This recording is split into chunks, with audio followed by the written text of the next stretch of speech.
पुत्रदा एकादशी महात्म्य। धर्मराज युधिष्ठिर बोले कि हे भगवान, अब आप मुझे सावन माह के शुक्ल पक्ष की एकादशी की कथा सुनाइए। इस एकादशी का नाम तथा इसकी विधि क्या है, सो सब कहिए।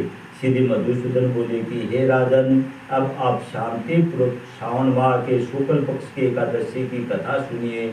इस कथा के श्रवण मात्र से वाजपेयी एक का फल मिलता है।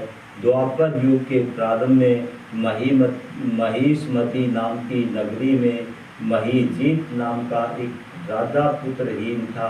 वह सदैव चिंताग्रस्त रहता था।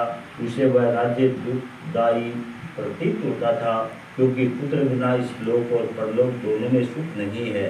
राजा ने पुत्र की प्राप्ति के बहुत यत्न किए, परंतु वह निष्फल गए।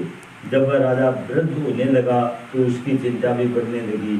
एक दिन उस राजा ने प्रजा को संबोधित करके कहा कि न तो मैंने अपने जीवन में पाप किया, न न्याय पूर्वक प्रजा से धन एकत्र किया है, न मैंने कभी देवता और ब्राह्मणों का धन छीना है, न किसी की धरोहर ली है।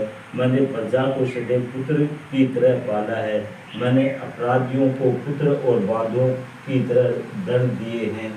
मैंने कभी किसी से राग द्वेष नहीं किया, सबको समान माना है। इस प्रकार धर्मयुक्त राज्य करने पर भी मैं इस समय महादुख पा रहा हूँ। क्या कारण है, मेरे कुछ भी समझ में नहीं आ रहा है।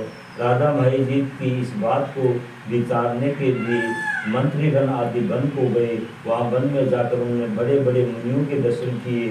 उस स्थान पर वयोवृद्ध और धर्म के ज्ञाता महर्षि लोमस के पास गए। उन सब ने जाकर महर्षि को यथा योग्य प्रणाम किया। उनके सन्मुख बैठ गए। उनसे विनय करने लगे कि हे देव, हमारे अभाग्य हैं कि हमें आपके दर्शन हुए। इस पर लोमस ऋषि बोले कि ब्राह्मणों, आप लोगों की विनती तथा आपके सद्व्यवहार से मैं अत्यंत प्रसन्न हूँ। अब आप मुझे अपने आने का कारण बतलाइए।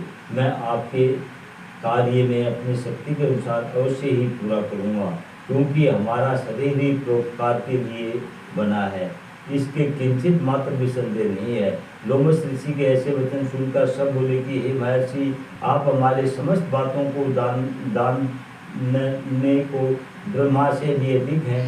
महिष्मती नाम की पुरी में एक महाजीत नाम का एक धर्मात्मा राजा है। वह प्रजा का पुत्र की तरह धर्मानुसार पालन करता है, परंतु फिर भी पुत्रहीन है। इससे वह अत्यंत दुखी रहता है। हम लोग उस राजा की प्रजा है, क्योंकि प्रजा का ये कर्तव्य है कि राजा के मुख से सुख माने और उसके दुख में दुख माने। हमको उसके पुत्रहीन होने के अभी तक कारण